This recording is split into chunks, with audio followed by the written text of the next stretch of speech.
que les autres bateaux parce qu'ils n'ont pas foutu les canavotes.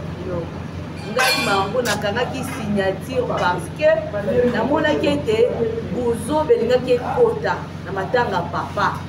Il y a des gens même qui nous insultent, c'est le babi qui est au bazar nesika kolela chaka kongo yango moni papi pala tape ça qui biso esika oyo oyo ezali ke toye kosangana awa lobi na pe tolobaki ete lelo na bashipile balobi ete micro eza mpona mutu nyonso. Mais je me suis étonnée de voir bato bazobeta to na kombo papa na bagroupe anini qu'on a lancé l'appel de tous les artistes namoni bango te. Mais ils sont là chaque jour dans le ministère, tout le temps rédiger des lettres au nom de papa, ceci, cela, ceci, cela. Arrêtez de ternir mon image devant mes papas, devant mes collaborateurs. Je ne suis pas impoli. Puis le président du Congo, ceux qui nous ont mis la ville de l'État commis impoli. Ici, moi, Marco, je travaille à la commission d'éthique en cadre famille. On va dans la commission Boé-Boé. On va se mettre maintenant sur la piste de danse. Alors, à un jour J, nous allons nous retrouver ici. Chaque commission a PCIA mécanisme. Voilà, excusez-moi, j'ai beaucoup un peu parlé. Je voulais vraiment juste que j'ai le souci que les choses s'organisent de manière professionnelle. Boni Misanga, et ça, on a besoin tout le monde dans le matin à musicien. Je suis désolé de le dire, mais dans le matin à Tchaka Congo, je serai le premier à affronter la presse pour dénoncer tout ce qui va se carter de l'ordre établi par la commission d'organisation. Bravo.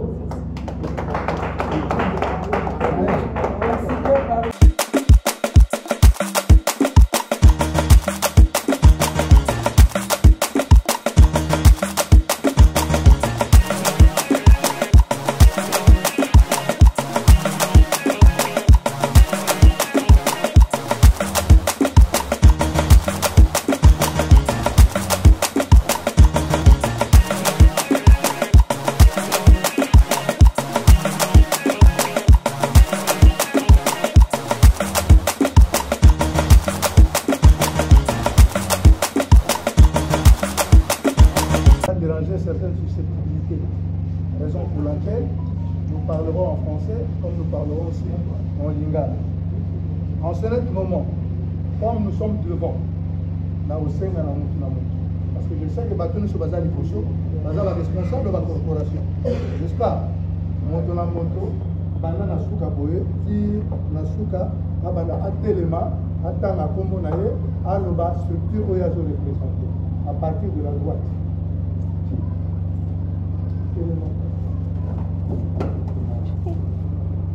Moi, je réponds au nom de Mama Anosanzo. Je suis coordonnateur général, initiateur de la plateforme des artistes et comédiens cinéastes congolais Pacosico en cycle, membre de l'ASPEL Artistes à danger et la Révolution culturelle Révoque en cycle. Merci. On applaudit d'abord. Bravo.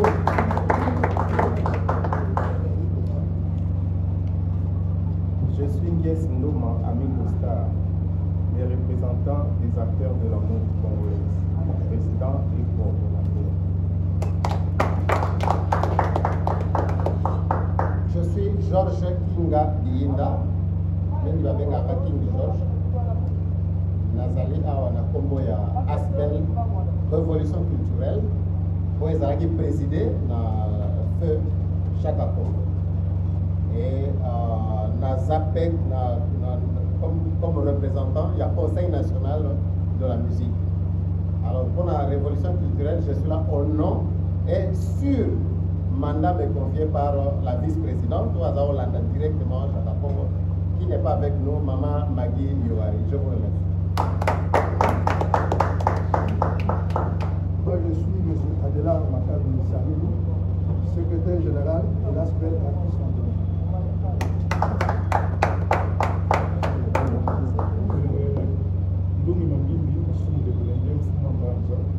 Yalaka Yala.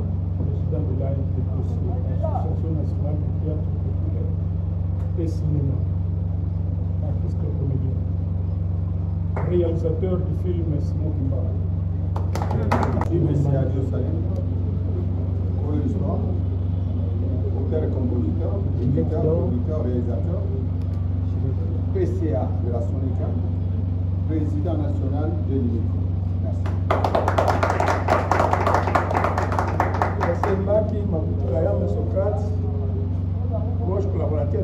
Congo à nager et confident. Voilà, vice-président de l'Espérance en danger et la fille aînée du début. Je réponds au nom de Jean-Baptiste Mbangoulang, je suis le petit frère de Chagako. Je suis Bébila Valentin, papa de Chagako. Je suis l'artiste Hassan Djamala, sculpteur, celui qui a réalisé les monuments de Papayemba, les monuments de Tumba, les monuments de Mbele, et je suis vice-président des artistes plasticiens ACA et membre de Réforme. Merci. Moi, c'était mon matin, l'instant, je veux les observer les artistes congolais, membres de la révolution culturelle. Maman Madou Bialou, vice-présidente du pouvoir dans l'éveil des artistes congolais. Je suis membre de la révolution culturelle. Dans un projet de l'aspect l'artiste en danger, artiste audiovisuel.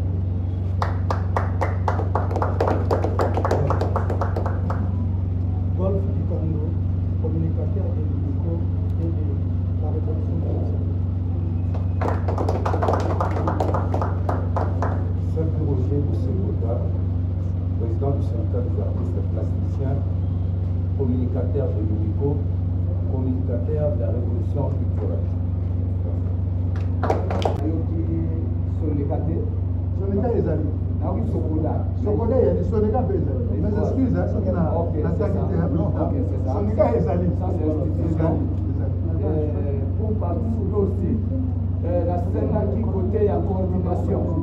Parce que notre présence ici, ça c'est pour l'honneur de notre papa. Parce que Makambo ezali ya Mosoro, ezali famille. Mais notre présence, parce que nous représentons l'État congolais. Parce que quand l'État va mettre des moyens, les conseils, il faut suivre ça. Et dans ce cas-là, il faut la famille, il faut pas évacuer. Ça, Congo, bien ça, mais Azali travaille à l'État. L'État, ce qui a vu ici Mosoro, ils ont rapport d'honneur. Il y a Moussali, puis à Moka. C'est Hollanda. Et dans ce sens-là, la carte de coordination, l'opposition n'a pas été à la loi. C'est-à-dire que comme représentant de l'artiste à danger, il est représenté par notre maman Mago, parce que c'est lui la fille aînée des faits. Et côté à coordination, papa P et Yaya oui Kozala. Mais dans la carte de coordination, on a déjà artistes Moko Azala. Donc 3 cordons. Pour que Batouana Misato et Kozala bien qu'on a suivi, il y a l'organisation, il y a aussi. Merci. Je me présente, moi c'est Martin Bonipa, je suis secrétaire, rapporteur de la révolution culturelle. Vous allez comprendre, j'ai un peu la voix rock. Et je voulais peut-être poser la question au secrétaire général, parce que Oyo Akoufi, Azali, artiste, et Azali, médecin. Azali, l'association Naye, Oyo, Azali, Kokamba. Les scènes maintenues surtout au basalique culturel. Et les gens ont vu déjà à Tika Kibiso, na Yelo, na Bako Tosoyoka. Est-ce que, question des moko, est-ce qu'on entamé déjà pour que ça va l'être quelque part ou pas? Parce que vous venez maintenant d'élaborer une proposition qui est normale, nous allons accepter parce que c'est nous qui sommes représentants, peut-être il y a moi commission, voilà. Qu'est-ce que vous avez fait pour un premier temps? C'est pour ça que nous allons achever. C'est pour ça que déjà un premier pas, la question. Merci, monsieur le secrétaire. Apporter une petite pierre de contribution. Mais laissez-moi pointer un doigt, indicateur, pas accusateur, à 2 de nos grands frères. Oh, il y a besoin d'expérience en cette matière. oyo bakoki kopesa biso un plan nayebi na mutu baza nango na kanti mingi c'est le feu président Verkis azalaki kosala yango mais aujourd'hui nous avons le grand frère Adio Salemba je pense aza suffisamment outillé le grand frère Masumbo de Brende azali suffisamment outillé je ne peux pas ne pas citer le grand frère Socrate donc ce qui sur place ici bamomi satou bakoki kopesa biso le plan général. Qu'est-ce que j'entends par plan général? Sakako va faire une certaine date, n'est-ce pas? La famille s'est organisée une certaine date. La même chose de la conférence de presse. Ça, je dois féliciter la famille et puis l'aspect l'artiste en danger. Ça, j'ai aimé. C'était un message très fort. Aujourd'hui encore, nous sommes là, à Pelo Bosalaki, de Koutani Awa. C'est encore là un rendez-vous de tous les rendez-vous. Donc, c'est ici où tout doit être planifié. Il y a un souhaité que le plan général est bien structuré, au PCB sous commission, programme les autres années déjà le 4 février. Est-ce que pouvons-nous décider la date il y a inhumation ou alors essayer de attendre une structure? Tant mieux, point d'interrogation. Mais à Wawa, Toyeba, est-ce que la famille a envisagé une date? Si ce n'est pas encore fait, nous pouvons le faire ici. Parce que même mécène, nous allons les saisir en fonction de quoi? C'est en fonction d'une date. Ça va se faire en fonction d'une date. La famille déjà t'organisera des funérailles. Okay? Mais on est allé à titre exceptionnel parce qu'il s'agit d'un artiste. Et puis d'un coordinateur, il y a la structure à défendre droits et intérêts des artistes. Donc, c'est exceptionnel et l'organisation doit aussi se faire de manière exceptionnelle. Donc, tout ça, en même temps, tout ça, le chronogramme, en même temps, tout ça, le jour tel. J'ai vu ça dans un papier d'ailleurs. On va présenter ça au cœur. Tel jour, il y aura ceci.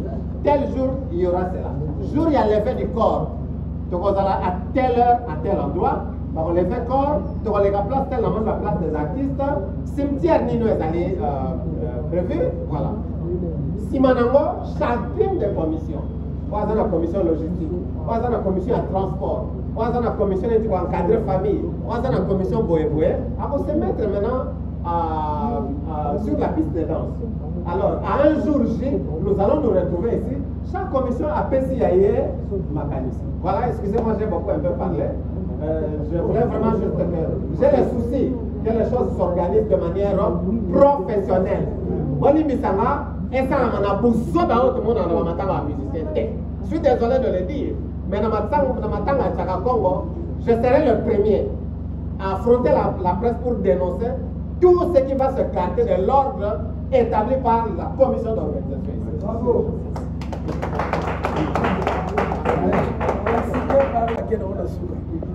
Je voulais juste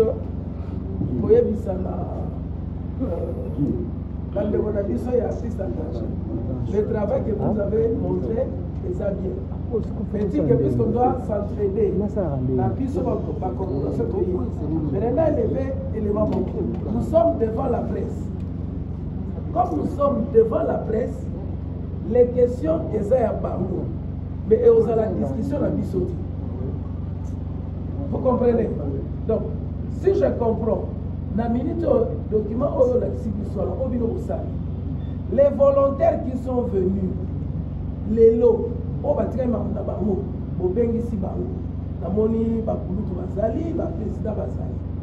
devons travailler maintenant, précédent la biso, topona.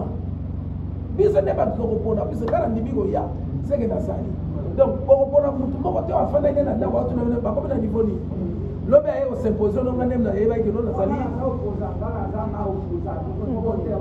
Attends, pardon.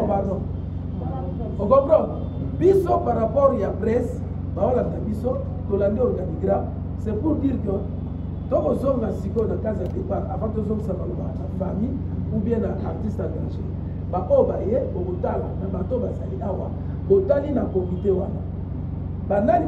volontaire à place. Dans quel exemple?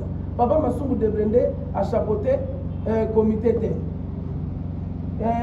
Dikando, Napi Roger, vous avez la communication. Qui va aller accompagner des lettres? Dans l'administration, dans l'administration, place. Dans Bongo, papa, maman, maman, tolobi yango bango bayoki tolobi na biso mpe eza na oyo akanga te disponibilité mutu depesami après tozonga sans presse pour fixer la date maintenant il a envisagé autre envisagé notre okende na matango tika poto tout de ce les tokende dans l'état pour ça la ndeni chaka matango ça sinon on va s'éterniser to matango ce que vous avez fait c'est déjà bon donc to suki na biso wana même sur place pour comment va ça un élément ba mona ke ko senga ki journal lelo nous on doit dire mais non si ko entendre bazali awa c'est ce groupe là qui va travailler on va plus créer quelqu'un d'autre pour passer votre charge et la charge de zone dans la casa de base pour continuer même à d'abord pour la 6 personnes la famille est là presse bande de la bazali ils peuvent aussi nous aider on va accompagner sur la presse bazali puis va nous lili et puis tout de suite quand on va y a 4 jours avant de se fixer sur non tu vois qu'on connaît bimaka la réponse va on faire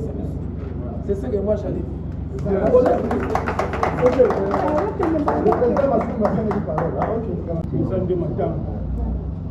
donc déjà il faut tous en esprit wana déjà événement moko ya esengote mais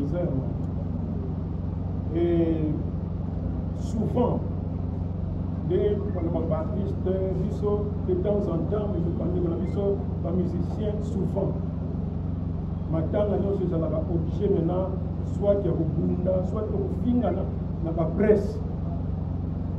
Moi personnellement mon souhait est que biso nyonso toyeba quelle que soit ma corporation makambo yo ezali ya famille d'abord tolongola enfin je ne crois pas que tozalaki nango mais soki tozalaki nango tolongola esprit wana que biso nde soki te c'est d'abord la famille mais puisque la famille est éprouvée moyen bazala concentré bazala et d'ailleurs tout de même ba démarche yango ezali représenter la famille il faut ça. C'est pas le comité qui va aller seul, tout ça. C'est pas, ça pose trop de problèmes, tout ça. Et que même si la contribution est soit mise, ça va à la disposition de la famille qui sait une organisation et salement. Sinon, la tête de décision, et vous allez tel que, oh non, tout le monde a soit qui vous n'a. L'union se peut pas la démarche, c'est tout ce qu'ils ont demande. Et que, après si réponse, par exemple, le gouverneur à l'objet que je reçois jeudi après-midi. Déjà, famille, c'est pas toute la famille, hein, 2 ou 3 personnes, il y a famille, bakoki kozanga te, bato comité, soki na banani baje, bakozanga na bango bazangi ba bus na bango soki nini tout ça, mais la famille doit être. Et si les autres sont là, la famille n'est pas encore là, rien ne peut se faire. Donc il faut tous la organiser, tout tika, comme ça là, tous sont makamouka, tout ça la kamou. De plus en plus, tout matakana, c'est difficile à la parfait, mais tout mataka mouké na kobongisa. Alors pour un comité awa, bon, d'une part, côté moko naza d'accord na moninga, parce que chaise vide fout à la télé. Souka makambo ezali yo, zo zelango côté ni tout ça, waneza bakara, rezalaki que Lumumba. Azani na prison et puis batuna baza na Belgique balobi avant tout ça la réunion il faut nous battre na prison on ça par kaboko nini donc biso sikoyo ceux qui sont sur place mais pas seulement être sur place il faut mutu moko ayebi ko respecter engagement na ye ayebi ko respecter horaire. Il faut qu'il soit disponible. Parce qu'on a déjà assisté à plusieurs séances, surtout aux élections, au comité. Mais première réunion, sur 10, il y a 6. Deuxième réunion, il y a 3. Il y a une association, numéro 1, numéro 2, c'était l'association. Alors, je termine en disant que d'abord, liste Matangango, c'est vrai, mais pas que télé. Donc on voudrait casser tout le monde. Plus que les gens sont nombreux, plus que, c'est vrai, il y a le plus que des autres. Il est difficile de gérer groupe de belé, surtout tout ça, la mentalité, la mission, alors je termine seulement pour voir ce qui moyen pour Kangisango et tout ça pour que ça ait un peu réduit et que ça plus efficace. Je termine seulement en disant ceci. C'est sûr que les autres va vraiment m'attendre. Parce que moi je sais que c'est la première réunion famille dans Abisso. C'était normal que tout coûte un an et puis tout y est un peu comment les choses se passent. Mais on ne doit pas traîner parce que je ne sais pas qui il faut déjà que ça la calendrier. Parce que sur base de calendrier, va travailler même s'il y aura changement de date, mais partout va contacter ça par retour. Qu'est-ce que vous avez prévu? Parce que par retour toujours, on a besoin de prévoir à condamner telle date. Maintenant, faisabilité n'est que ça. Je risque de dire plusieurs fois que je termine. Maintenant, je termine.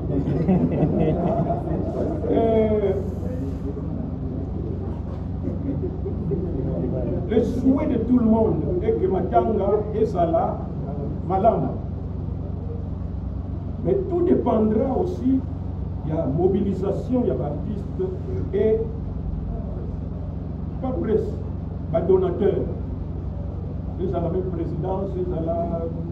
Il va accepter. C'est pourquoi on doit être attentif. On a vu que tel Andimi, après ça la question. Et il y a l'attention date de changer déjà. Parce que notre problème par rapport aux Zala est souvent que.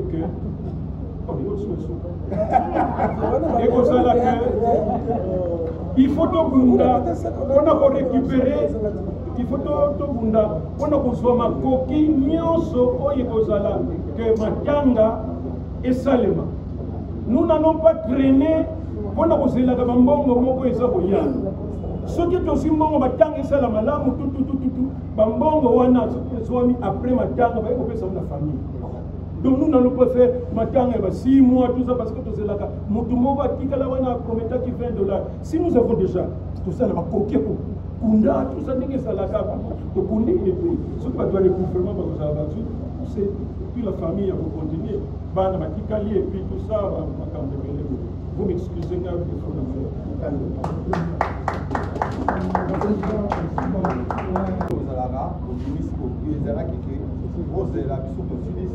Après, tu as bino, tu contre comme nous en abino, oui, chaque azaki abino, chaque il faut bannir les comité autour de ça là pour tout bazar manda pour faire mon alors, et donc nous c'est le bami, mais la monnaie déjà secrétariat a pris déjà programme là, dengue zalaka, dengue écologie, dengue tout y baka. Le budget au négocié dans le chaque année. Budget à famille Zalaka. Budget, il y a un funèbre Zalaka.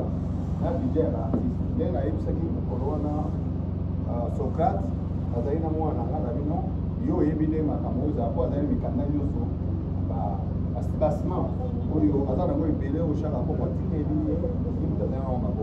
donc je pense que le comité fait travailler dans bateau bazana bassement matala nini le président Robia comité autobosala bateau à recouvrement bakozala bateau à porte-parole ba communicateur ba caissier bani donc mutu moko te awi kokene même komosala recouvrement sa présence à comité et puis ça que famille eza donc famille nyonso tokosala déjà na kati ya famille neti margo baza journaliste motu ezali na bafamille bakotala batia bato donc ça ekozala na transparence moko ti na suka parce que biloko oyo ya matanga elongamaka ebele même osali malamu bato mosuku baopesaka ake osali malamu tolingi mpena ndenge tozali awa transparence moko ezala oyo tokotia na bakomité soki bakei baosalaka mpe biso na bino rapport misusu aloba eza te na seka na bino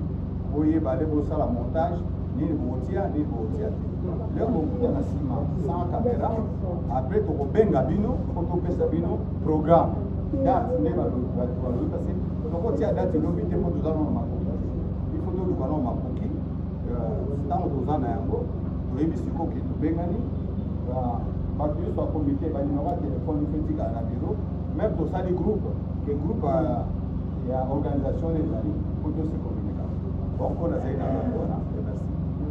Merci. Nazongi na likanisi ya King George. King George alobaki normalement il fallait ça bandé za na suite. Mais tozozonga kaka c'est comme si tozoloba kaka. Tant to continue koloba kaka tokokoma pe ti lobi po munyo akozala mposa koloba.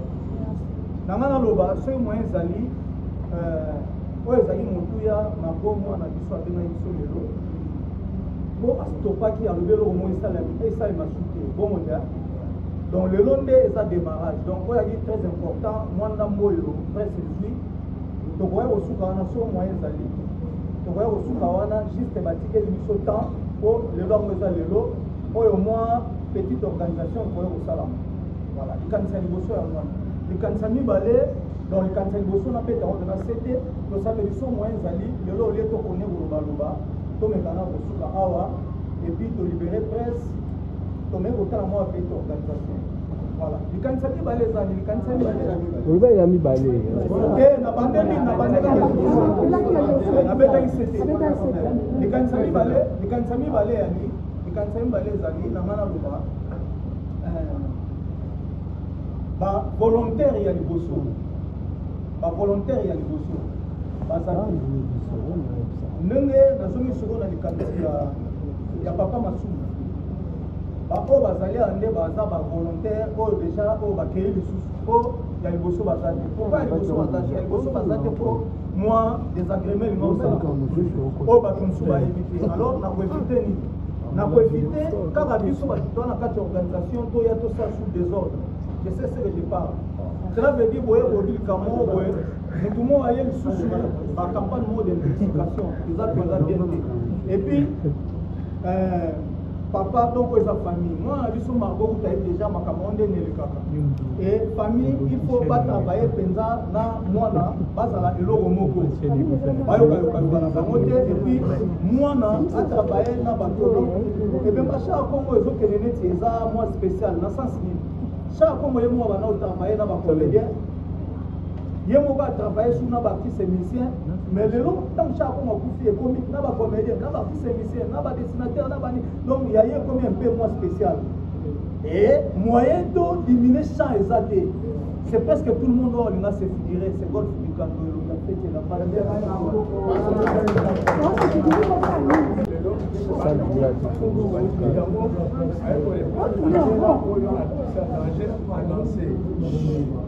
l'occasion propice là c'est là qui peut donner la puisque jusque là à ce que je sache au départ chaque Congo avec mon papa avec mon papa conduit avec mon papa non jusque là aucune autorité il y a beaucoup net tenu officiellement voyage bien que la média la presse va comprendre Yamo puisque moi je me sens de recevoir ma belle ma conduit puisque nous avons camarade à chaque qu'est-ce que vous attendez pour qu'on la vie sur lui sur de bilan de camarade officiellement que on a Calamine tout était la paix sa maman mais alors la première des choses à faire aujourd'hui dans une séance terrante que yeba nani on va le porter signature na mikanda o qui ne va pas conduire à part comité au sein les mamans famille to yebi moi nazali et surtout pas moi en priorité nani a engagé signature na mikanda dès demain déjà ce que je sache et dans mon soulevé à mon manière on donne à maman pour lobby déjà mikanda pour maman ça fait déjà une semaine pendant vendredi tu vas venir le match chaque fois on a ma moko ala tenir informé na likambo ouais chaque la bande officiellement actualité alors la bande est le moyen déjà un aspect donc séance tenante pour te ba mikanda selon le commandant lobby nani a engagé signature contre famille na contre moi na contre intérêt moi nazali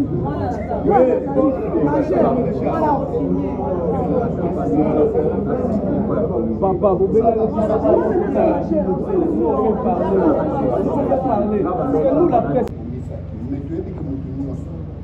oyo asaka mosala na ye ntango atiki biso mosala oyo eyakufeli bazwaka charge mingi mpona entraînement na ye eza makambo mingi koloba te me esengo na ngai ezali te na moni bakomi oyo nyonso bazosala bango motema na biso eza makasi mpona ke kokundama ya shaka kongo eleka na esengo eleka na kimia mpona papa nga nazali ezali ke bino oyo esika aza kosala mosala vraiment posa biso ezali ke bomema ndeko na bino na kimia na esengo eloko na oloba nde yango wana posa biso ezali ke aza moto boza kosala mosala bino esika ya kofeli toyebi ke moto nyonso epai asalelaka azwaka charge mpona kokunda ye biso famille tozali me antuka biso tokoyisa ndenge na biso bino o bato oyo boza bato misala na bango antuka totravaille ensemble na bino eloko nanga papa lino koloba nde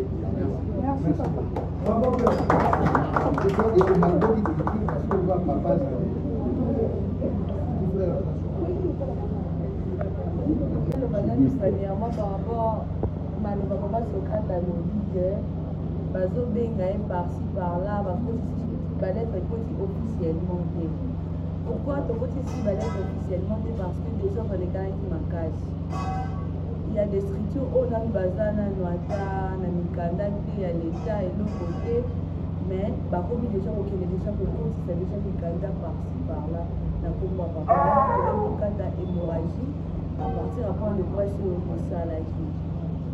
Deuxièmement, ils disent que non, j'ai suivi par papa Dios qui dit que les zawana les ressorts à Makambo, ils ont la bombe ya pompe funèbre, musicien et puis famille. Premièrement, aussi je vais dire papa Abandaki Kosambe là, l'église autobéi Liloba. Nous à Liloba, nous sommes comme des musulmans.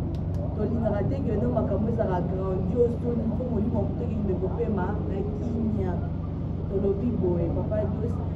Moi je demande à toutes les associations qui sont ici, si je suis comme votre collaboratrice, pas votre.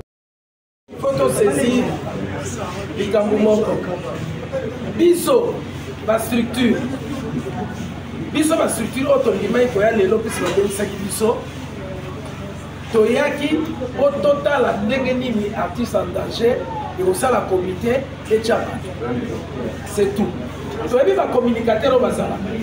Pour répondre même la famille. Vous voyez que maintenant que la famille sont moutons zalaïga en légué. Et comme à la bataille banda sont moutons zalaïga mounene. Chaque zalaïga mounene et voilà toyé. Par c'est la cotisation. La hôtel pour l'examen Margot affiche au biseau de Sali dans cette corporation. Oh, biso to sengi cotisation ya bato wana to sengi yango na ba o biso to sangana na bango moto ya botika yango na mo président na bango na ye et bato na fese so ti e be chaque bato ko sala wana to ko participer to ko pesa. Donc nous sommes organisés awa il faut boyeba bato ba fandi awa Margot il faut ça la bato confiance ezali matanga liboso bene ko yiba mambongo na bato. Mais oh ezali oh ya King George wana azali na réforme. So ozui King George, ozui Socrate obo na lelo boy. To boy na bisote. Mikanda papa na bino attend sala kana hier. Ozui ye. Bisote mi to garantir bino ka sécurité ke. Gala osala ka conseiller, pour osala za la musale. Na dimina za la conseiller na ya na loba kande na lobi boy. De ko presse siliki to yokaki. Ozui kaka pamba ba misabzora. Kaka bango de ba kozala na comité oyo. Bobongisi yango. Volonté wana presque que non basali comité si quand tu ceux qui battent au ministère Socrate a signé yo signé dikando kende na petit frère Azalia bon bino bo kende bo na ministre tel o mo tika document bo suis chargé à nani ya ceux qui a arrêté auto monika lelo bo suis kaka la taille o ke bino bisa non pas au libre te kaka bino monika lelo ya lo dia monika papa oyo baya ministre kasa tozwi leki tozwi le signature ezali ya Margot ezali ya sommet puis ça sala na soki tosali be bona bo responsabiliser papa basumu muto akamba biso na matanga oyo mais azali kaka accompagner na papa leki donc papa basumu na papa leki soki tosali kaka cotisation esili tobibi na biso tokoki kopose biso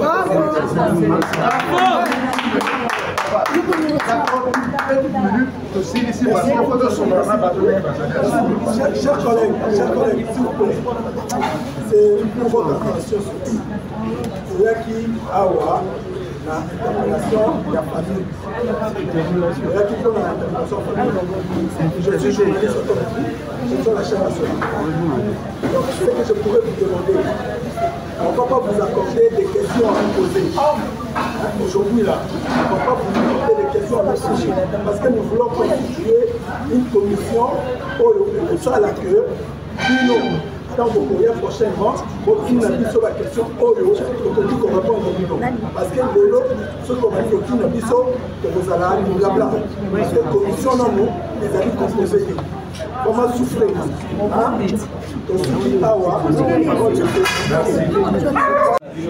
C'est un c'est chaque fois qu'on a un petit frère. Il y a un frère qui a au moins 30 ans, plus même. Il y a un instrument là, tu retiens la salle, la musique, tu vas la rober. Maintenant, parce que Margot a le assez à jouer un instrument, il y a un Londres, assez instrument à disposition, elle a besoin d'un instrument à c'est que Margot devant les caméras, il faut qu'on retire parce que là il a un instrument, il a un petit frère à la salle, devant témoin. Il a une salle, il a un instrument nous sommes dans la pointe, nous sommes des couleurs. Donc il ne faut pas, les gens on a peine à couper, on a peine à mater, on comprend, là dans la passe on a matin. Et puis ce que l'homme peut faire à droite, pour l'inarrêter gauche et gauche. Parce que les gens n'ont pas de l'eau, ils n'ont pas de sukali, mapa, café. Alors, on mélange la situation. Alors, il y a un instrument et ils allaient. Ceux qui m'ont appelé ça qui est instrument, instrument ils en ont quitté. Mais moi, on a raison. Je suis sur le bazar où est là. Ça y est, il y a un éclairci avant même l'instrument, il y a un instrument. Mais comme moi, on a dérangé qui est déjà dans le bazar à Bikandate, à Zaki, sous émotion, il y a un moment à Saïgo à rejeter tout le monde. On a un instrument, on a 4 faire instrument. On a un instrument pour aller. Parce que Bamusu Bazo, biscuit les Okolé à un instrument. On a Bamusu Bazo, on a Chaka Congo, on a Chaka Congo, on a Bazo, partout, voilà, c'est moi, on a l'équipe. Donc, on a un gars on a éclairci, on a pour les papa, la Kenya. Ce qui te commet là, qui est dans le la culture de pour la ligne. Madame la ministre, la ministre qui a 10%. Il y a comment ceux qui aiment même 20%.